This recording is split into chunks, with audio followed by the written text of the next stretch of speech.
পৃথিবীর কেন্দ্রবিন্দুতে অবস্থিত উজ্জয়ন, যার প্রাচীন নাম অবন্তিকা নগরী। এখানেই রয়েছে পৃথিবীর একমাত্র দক্ষিণমুখী স্বয়ম্ভু জ্যোতির্লিঙ্গ মহাকালেশ্বর। বাবা মহাকালের অনুমতি না নিয়ে এখানে সময়ও পরিবর্তন হতে পারে না। কালও এখানে তার অধীনে থাকে। যেখানে দিনের শুরু হয় সূর্যোদয়ের আগে ভস্য আরতি দিয়ে এবং দিনের শেষ হয় বাবা মহাকালেশ্বরের শয়ন আরতি দিয়ে। উজ্জয়িনের আকাশে বাতাসে মিশে রয়েছে ভস্যের গন্ধ। ত্রেতা যুগে রাম এবং দাপর যুগে শ্রীকৃষ্ণর চরণধূলি পড়েছিল এই উজ্জয়ন নগরীতে। শিপ্রা নদীর তীরে অবস্থিত এই উজ্জয়ন নগরীতে দূর দূরান্ত থেকে ভক্তরা ছুটে আসে মহাকালেশ্বর বাবার ডাকে। তবে ওনার অনুমতি ছাড়া এখানে আসা কিন্তু অসম্ভব। 2026 সালের শ্রাবণ মাসের শুরুতেই বাবা মাকে নিয়ে এবং বন্ধু প্রণয়ের সাথে আমি রওনা হয়েছিলাম কলকাতা স্টেশন থেকে উজ্জয়নের উদ্দেশ্যে, এবং কলকাতা থেকে উজ্জয়ন পৌঁছানোর সমস্ত অভিজ্ঞতা শেয়ার করেছিলাম আগের ভিডিওয়ে। আশা করছি সেই ভিডিও আপনারা দেখেছেন। যদি না দেখে থাকেন, ডিসক্রিপশন বক্সে এবং আই বাটনে লিঙ্ক আছে, দেখে নিতে পারেন। আশা করি ভালো লাগবে।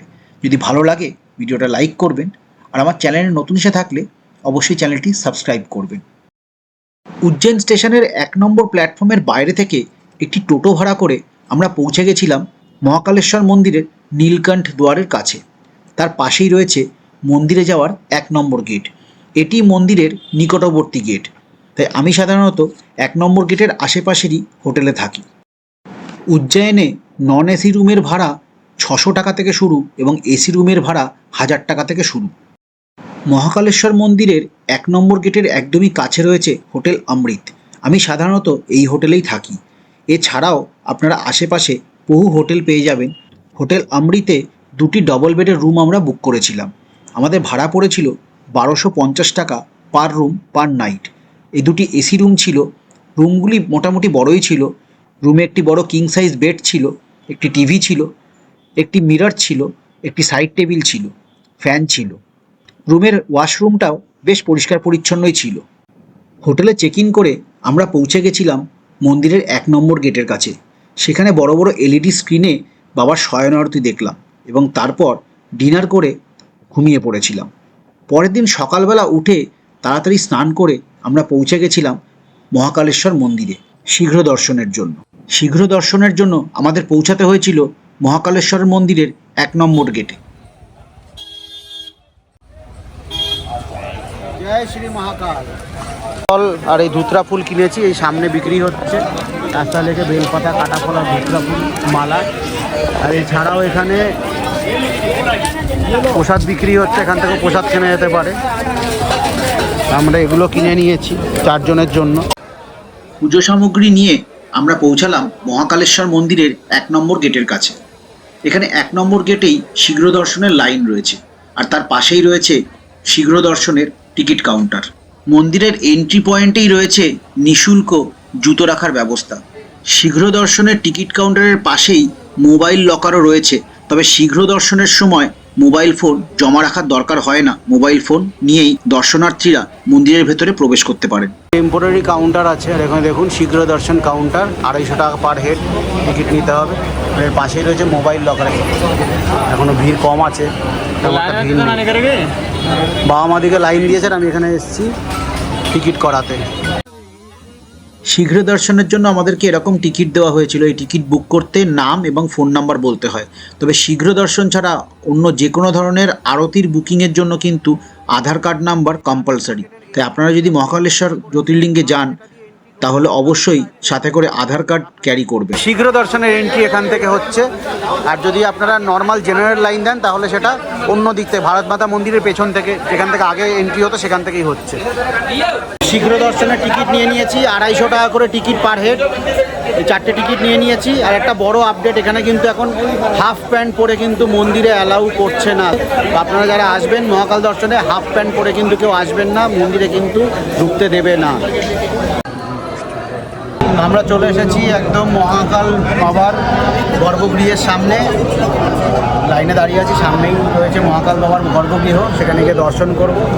এখানে শুধু দর্শন আর পুজোর সামগ্রী নিয়েছি, সেটা দিয়ে পুজো দেবো। কিন্তু সোমবার লাইন মোটামুটি ফাঁকাই আছে, খুব একটা ভিড় নেই, কাছাকাছি চলে এসেছে। গর্ভগৃহের সামনে একটু ভিড় আছে, বাট ভালোভাবে আশা করছি দর্শন করতে পারবো। আর পুরো করিডোরটা কিন্তু নতুন করে তৈরি হচ্ছে, মানে যারা আগে এসছে তারা এখন এলে কিন্তু সব কিছু নতুন রকম দেখতে পাবেন, কিন্তু সব কিছু টেম্পোরারি। যে বাইরের আসার রাস্তা, ওয়েটিং রুম সব টেম্পোরারি বানানো হয়েছে। মন্দিরটা নতুন করে তৈরি হলে আবার আগে যেখান থেকে আমরা ঢুকতাম মন্দিরে, সেই জায়গাগুলো ওপেন করে দেওয়া হবে।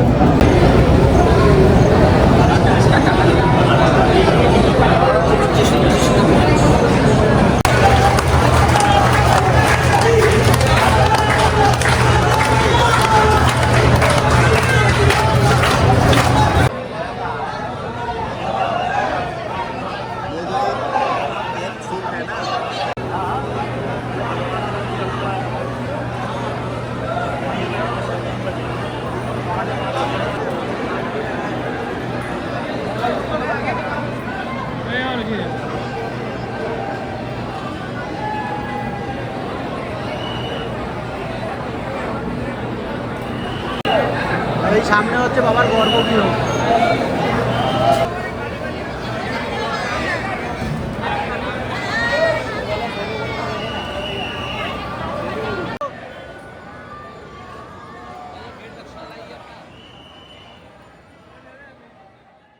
মহাকালেশ্বর জ্যোতির্লিঙ্গের দর্শন করে আমরা পৌঁছালাম মহাকালেশ্বর মন্দিরের ওপর তলায়, যেখানে মহাকালেশ্বর জ্যোতির্লিঙ্গ ছাড়াও বিভিন্ন ধরনের প্রাচীন মন্দির রয়েছে এবং এই সমস্ত মন্দিরের উল্লেখ শিবপুরাণ এবং অন্যান্য পৌরাণিক গ্রন্থেও পাওয়া যায়। এই মন্দিরগুলির মধ্যে উল্লেখযোগ্য মন্দির হল প্রাচীন ওমকারেশ্বর মন্দির, নবগ্রহ মন্দির, নরসিংহ মন্দির, সংকটমোচন মন্দির এবং চিন্তামণি গণেশের মন্দির। সমগ্র উজ্জয়িনে মহাকালেশ্বর জ্যোতির্লিঙ্গকে ঘিরে রয়েছে ৮৪টি শিবলিঙ্গ। ৮৪ লক্ষ যোনি অতিক্রম করে তবে মানব জীবনের প্রাপ্তি ঘটে। বলা হয় এই ৮৪টি শিবলিঙ্গের দর্শন করলে এবং সাথে মহাকাল বাবার দর্শন করলে ৮৪ লক্ষ যোনির পাপমুক্ত হয় এবং মানবজাতি মোক্ষ প্রাপ্তি হয়। এই ৮৪টি শিবলিঙ্গর মধ্যে বেশ কয়েকটি শিবলিঙ্গ রয়েছে মহাকালেশ্বর মন্দিরেই। তার মধ্যে একটি হলো স্বপ্নেশ্বর মহাদেব। শ্রাবণ মাস উপলক্ষে সমগ্র মহাকালেশ্বর মন্দিরকে ফুল দিয়ে দারুণ সুন্দর করে সাজানো হয়েছিল। প্রাচীন ওমকারেশ্বর মন্দিরের বিপরীতে একটি জায়গায় ফুল দিয়ে দারুণ সুন্দর করে নন্দী এবং শিবলিঙ্গ বানানো ছিল। জায়গাটি অত্যন্ত সুন্দর করে সাজানো হয়েছিল এবং প্রচুর ভক্তগণ এখানেও এসে পুজো করছিলেন। তো আমরা এখন মহাকালেশ্বর জ্যোতির্লিঙ্গের যে মন্দির আছে তার ওপরের যে পার্ট আছে, আমার পেছনে হচ্ছে ওমকারেশ্বর মন্দিরের পার্ট, ভদ্রকালী মন্দির। সেখানে দেবে দর্শন করার পর আমরা এই জায়গাটা ঘুরে বেড়াচ্ছিলাম। আমার পেছনেই দেখুন রুদ্রাভিষেক হচ্ছে, এখানে রুদ্রাভিষেক হয়। এখানে আলাদা আলাদা শিব মন্দির আছে, বিভিন্ন ধরনের মন্দির আছে। আপনারা চাইলে এখানেও দর্শন করতে পারেন, সপরিবারে এসে অভিষেকও করাতে পারেন।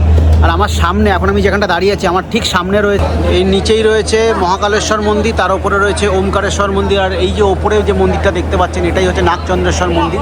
দেখুন এই যে রাস্তাটা ঢুকছে মন্দিরে, এটা দিয়েই কিন্তু মন্দিরের এন্ট্রান্স। এটা সারা বছরের মধ্যে একদিনই খোলা হয়, নাগপঞ্চমীর দিন। গত বছর আমি দর্শন করেছিলাম 6 ঘন্টা লাইন দিয়ে। 24 ঘন্টার জন্য এই মন্দির খোলা হয়। যদি আপনারা এই মন্দিরে দর্শন করতে চান তাহলে আপনাদের প্রত্যেক বছর শ্রাবণ মাসে যে নাগপঞ্চমী পড়বে সেই সময় আসতে হয় এই নাগচন্দ্রেশ্বর মন্দিরে দর্শন করার জন্য। প্রত্যেক বছর শ্রাবণ মাসে কিন্তু এই মন্দির খোলা হয় 24 ঘন্টার জন্য। আপনারাও যদি এসে দর্শন করতে চান তাহলে নাগপঞ্চমীর আগের দিন চলে আসবে, রাতের থেকে লাইন পড়ে, লাইন দিয়ে দর্শন করতে হবে। অদ্ভুত সুন্দর সেই মন্দির, অদ্ভুত সুন্দর সেই শিবলিঙ্গ। নাগচন্দ্রেশ্বর মন্দিরও খোলা হবে 24 ঘন্টার জন্য। আপনারা যদি এটা দর্শন করতে চান, এটা একমাত্র শ্রাবণ মাসে নাগপঞ্চমীর দিন এই মন্দির খোলা হয়। শ্রাবণ মাসের প্রথম সোমবার মহাকাল বাবার দর্শন করে এবং মহাকাল মন্দিরের এক প্রাচীন শিবলিঙ্গে জল অর্পণ করার পর আমরা সেদিন দুপুরের লাঞ্চ করেছিলাম এবং তারপর ফিরে গেছিলাম আমাদের হোটেলে। উজ্জয়িনের বিভিন্ন জায়গায় ভেজ এবং ননভেজ সব রকম খাবারই পাওয়া যায়, তবে শ্রাবণ মাস হওয়ায় আমরা প্রতিদিন বিনা পেঁয়াজ রসুনের ভেজ খাবারই খেয়েছিলাম।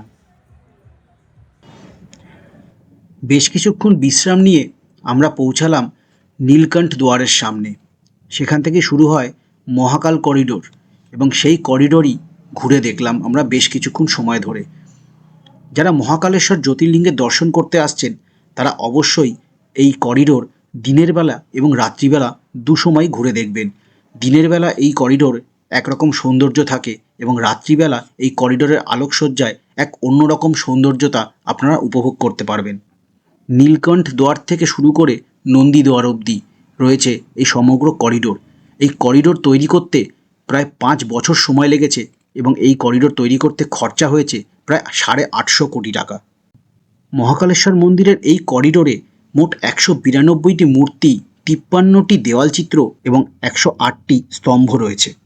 মহাকাল করিডোরে বেশ কিছুক্ষণ সময় কাটিয়ে আমরা ফিরে গেছিলাম আমাদের হোটেল রুমে এবং তৈরি হয়ে নিয়েছিলাম পরের দিন ভোর রাতের ভস্ম আরতি দেখার লাইনে দাঁড়ানোর জন্য। মহাকালেশ্বর মন্দিরের ভস্ম আরতির বুকিং অনলাইন এবং অফলাইন হয়ে থাকে। মহাকালেশ্বর মন্দিরের অফিসিয়াল ওয়েবসাইট থেকে আপনারা এই ভস্ম আরতির বুকিং করতে পারবেন। এর জন্য প্রত্যেক দর্শনার্থীর নাম, ঠিকানা, ফোন নাম্বার এবং আধার কার্ড নম্বর লাগে এবং যে ব্যক্তি প্রত্যেক দর্শনার্থীর বুকিং করছেন তার সাথে সেই দর্শনার্থীর কী সম্পর্ক তাও উল্লেখ করতে হয় এই রেজিস্ট্রেশনের ফর্ম ফিল আপ করার সময়। ভস্ম আরতির অনলাইন বুকিংয়ে সর্বোচ্চ 6 জনের বুকিং একসাথে করা যায় এবং এর জন্য 200 টাকা জনপ্রতি খরচা পড়ে। মহাকালেশ্বর মন্দিরের ভস্ম আরতির অনলাইন বুকিংয়ের অত্যন্ত চাহিদা থাকায় এর বুকিং কিন্তু কয়েক মিনিটের মধ্যেই ফুল হয়ে যায়। তাই বুকিং করার জন্য প্রত্যেক দর্শনার্থীর ডিটেলস আপনাদের আগে থেকেই ফিল আপ করে রাখতে হবে এবং নির্ধারিত সময়ে বুকিং ওপেন হওয়ার সাথে সাথেই আপনাদেরকেই বুকিং করে নিতে হবে। রাত 12:30 নাগাদ ভস্ম আরতির অনলাইন বুকিংয়ের পারমিশনের সফট কপি নিয়ে আমরা পৌঁছালাম নীলকণ্ঠ দুয়ারের কাছে। নীলকণ্ঠ দুয়ার থেকে এন্ট্রি করার সময় এই দুটি কাউন্টারে ভস্ম আরতির পারমিশনের সফট কপি দেখিয়ে আধার কার্ড নাম্বার ভেরিফাই করলে একটি হার্ড কপি কালেক্ট করতে হয়। সেই হার্ড কপি নিয়ে এর পরের চেকপোস্টে গিয়ে দেখালে তবেই ভস্ম আরতির জন্য প্রত্যেক দর্শনার্থীর এন্ট্রি হয়। এখন সময় রাত 12:30 আর আমরা নীলকণ্ঠ দুয়ার থেকে এন্ট্রি করেছি, ভস্ম আরতি দেখতে যাচ্ছি।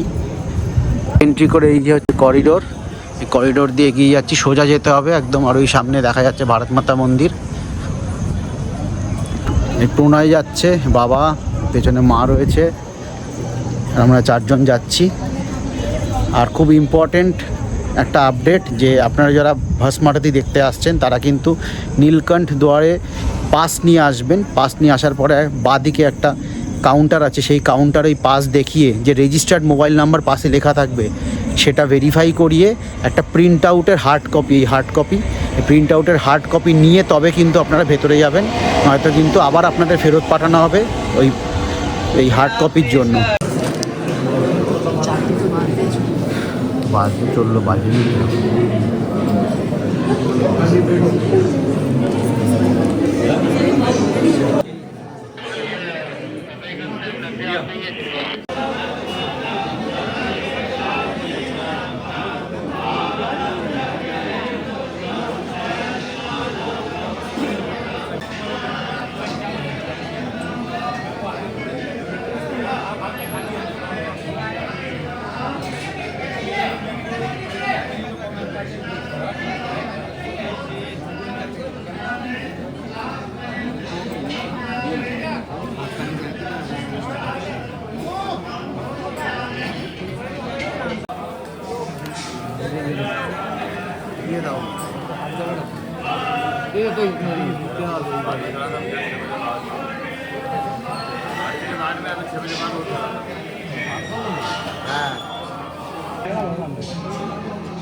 মহাকালেশ্বর মন্দির ছাড়াও উজ্জয়নে ঘুরে দেখার মতো বেশ কয়েকটি দর্শনীয় স্থান এবং বেশ কয়েকটি মন্দির আছে।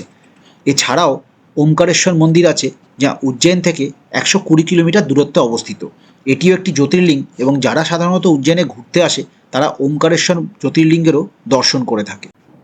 উজ্জয়নের মহাকালেশ্বর জ্যোতির্লিঙ্গে শীঘ্র দর্শন হয়, জেনারেল দর্শন হয়, আর সারাদিনে মোট 6টি আরতি আপনারা দেখতে পারেন। এর বুকিং অনলাইনেও হয় এবং শীঘ্র দর্শনের বুকিং অফলাইনেও হয়। মহাকালেশ্বর মন্দিরের ভস্ম আরতি এবং সারাদিনের মোট 6টি আরতি ছাড়াও মা হরসিদ্ধি মাতার মন্দিরের সন্ধ্যা আরতিও উজ্জয়নে খুবই প্রসিদ্ধ। 51 সতীপীঠের একটি হলো মা হরসিদ্ধি মাতার মন্দির, এই মন্দিরে স্থাপিত আছে দুটি অত্যন্ত উঁচু স্তম্ভ। প্রতিদিন সন্ধ্যে 6টার সময় এই স্তম্ভগুলিতে প্রদীপ জ্বালিয়ে এই স্তম্ভগুলির আরতি করা হয়। এছাড়াও প্রতিদিন সন্ধেবেলা শিপ্রা নদীতে গঙ্গা আরতি হয়ে থাকে। শিপ্রা নদীর সামনে থেকে একটি টোটো ভাড়া করে আমরা রওনা হয়েছিলাম উজ্জয়নের সাইট সিনের উদ্দেশ্যে। উজ্জয়নে ঘুরে দেখার মতো বেশ অনেকগুলি জায়গা আছে, তবে আমরা মূলত 4 থেকে 5টি জায়গায় ঘুরে দেখেছিলাম, যার মধ্যে ছিল ভর্তৃহারি গুফা, মঙ্গলনাথ মন্দির, কালভৈরব মন্দির এবং গটকালিকা মন্দির। এই 4টে পয়েন্ট ঘুরতে আমাদের সময় লেগেছিল প্রায় 2.5 ঘন্টা এবং খরচ হয়েছিল প্রায় 300 টাকা। উজ্জয়নের মহাকালেশ্বর মন্দিরের বাইরে থেকে সাইট সিনের জন্য টোটো, অটো এবং রিজার্ভ গাড়ি পাওয়া যায়। কতগুলি পয়েন্ট ঘুরে দেখাবে এবং তাতে কত সময় লাগবে তার উপর নির্ভর করে যে টোটো অথবা অটোর কত ভাড়া নিয়েছি আমরা, আর এখন 4 জন মিলে বেরিয়ে পড়েছি সাইট সিনে।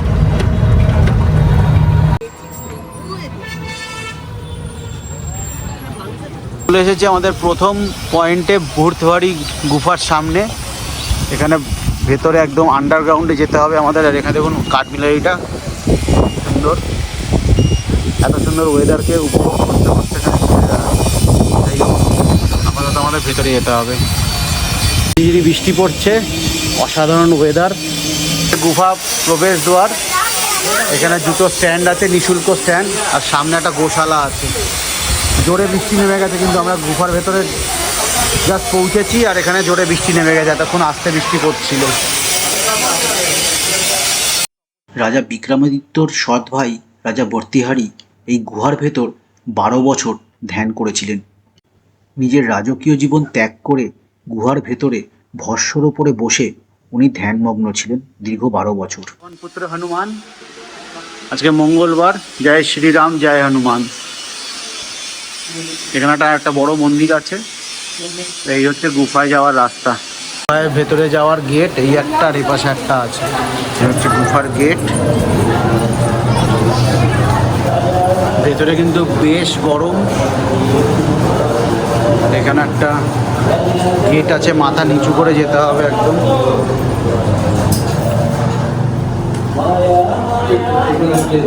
এই হচ্ছে গুফার ভেতরে যাওয়ার সিঁড়ি। এটা হচ্ছে নিচের জায়গাটা। সিঁড়ি দিয়ে নেমে আমরা এখানে পৌঁছেছি। ভেতরে এখানে বসে বাবাজি স্টপ করেছিলেন। আচ্ছা, यहाँ से 4 धाम का रास्ता है। ভেতরে একটা শিবলিঙ্গ আছে। দেখুন এই ভেতর দিয়ে না একটা রাখা আছে, সেটা আর দেখা যাচ্ছে না। আর এখানে অক্সিজেন কিন্তু খুব কম, প্রচণ্ড গরম। এর মধ্যে সাধু সন্ন্যাসীরা বসে থাকেন বছরের পর বছর।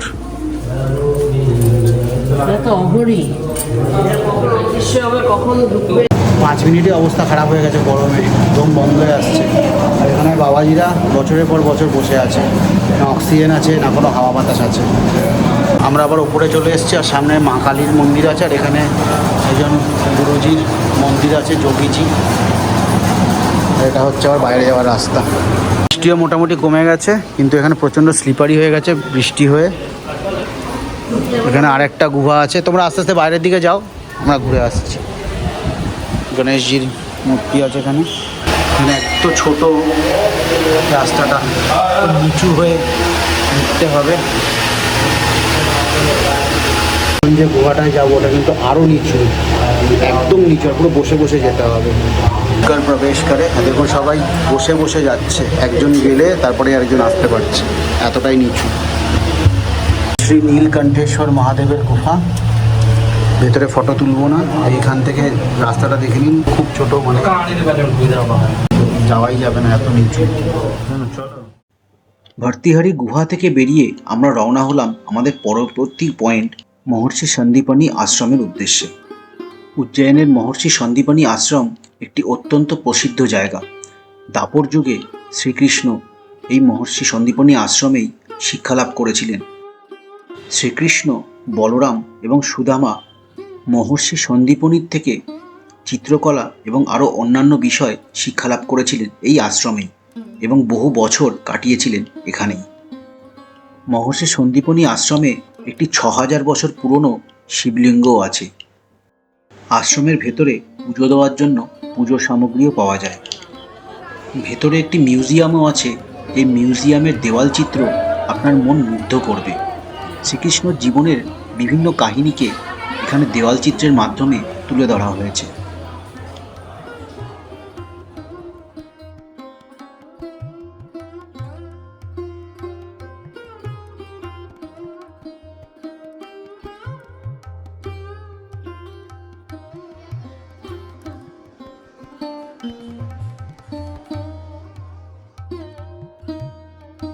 সন্দীপনী আশ্রম থেকে বেরিয়ে পাশেরই একটি ধাবায় আমরা সেদিন দুপুরের লাঞ্চ সেরেছিলাম এবং তারপর আবার রওনা হয়েছিলাম আমাদের পরবর্তী পয়েন্ট মঙ্গলনাথ মন্দিরের উদ্দেশ্যে।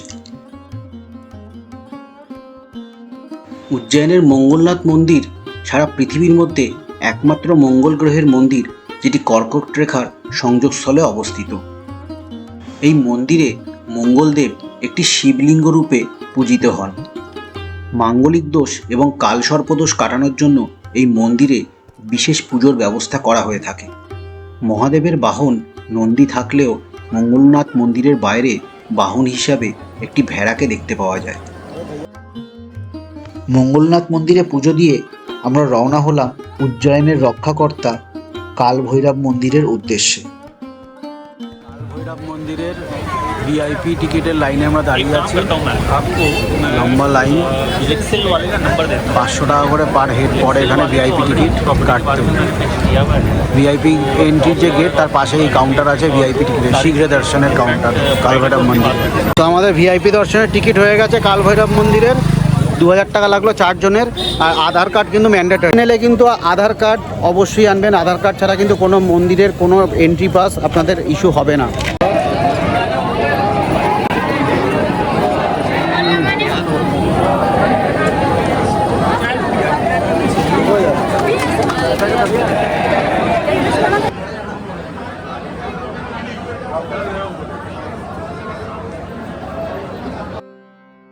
উজ্জয়িনের কাল ভৈরব মন্দির মহাকালেশ্বর মন্দিরের থেকে প্রায় 6 কিলোমিটার দূরত্বে অবস্থিত। এই মন্দিরেও হরসিদ্ধি মাতার মন্দিরের মতো দুটি বড় স্তম্ভ আছে এবং এই মন্দিরেও প্রতিদিন সন্ধ্যা আরতির সময় এই স্তম্ভ দুটির সমস্ত প্রদীপকে জ্বালানো হয়। আমরা বিকেল 5:30 নাগাদ কাল ভৈরব মন্দিরে পুজো দিয়েছিলাম এবং বাবার দর্শন করেছিলাম। সন্ধ্যে 6টার পর মন্দিরের সমস্ত পাঁচিলের ওপর ছোট ছোট প্রদীপ রেখে সেগুলিতে তেল দেওয়া হয়েছিল সন্ধ্যা আরতির সময় সেই প্রদীপগুলোকে জ্বালানো হবে বলে। কাল ভৈরব মন্দিরের মাত্র 1 কিলোমিটার দূরত্বেই রয়েছে গটকালিকা মন্দির, উজ্জয়িনের আরেকটি প্রসিদ্ধ মন্দির। মহাকবি কালিদাস মা কালিকার উপাসনা করতেন। গটকালিকা মন্দিরে পুজো দেওয়ার জন্য পূজক সামগ্রী মন্দিরের বাইরে থেকে আপনারা কিনে নিতে পারেন। এই মন্দিরে প্রতিদিন সন্ধ্যে 6:30টার সময় আরতি হয়। এই সন্ধ্যা আরতি দেখার জন্য প্রচুর ভক্তরা মন্দিরে ভিড় জমান। গটকালিকা মন্দিরে পুজো দিয়ে এবং আরতি দেখে আমরা ফিরে গেছিলাম আমাদের হোটেলে। এই 4টি মন্দির ছাড়াও উজ্জয়িনে ঘুরে দেখার মতো আরো বেশ কয়েকটি মন্দির আছে। উজ্জয়িনের মহাকালেশ্বর মন্দিরে পুজো দেওয়ার খুঁটিনাটি তথ্য এবং সাইট সিনের বিস্তারিত তথ্য এই ভিডিও আমি আপনাদের সাথে শেয়ার করলাম। আশা করছি ভিডিওটি আপনাদের ভালো লেগেছে। যদি ভালো লেগে থাকে ভিডিওটি অবশ্যই লাইক করবেন আর আমার চ্যানেলে নতুন এসে থাকলে আমার চ্যানেলটি অবশ্যই সাবস্ক্রাইব করবেন। আপনাদের সাথে খুব শিগগিরই দেখা হবে একটি নতুন ভ্রমণ কাহিনীর সাথে। ততক্ষণ দেখতে থাকুন ট্রিপ টু ওয়াচ আর সঙ্গে থাকুন। হর হর মহাদেব।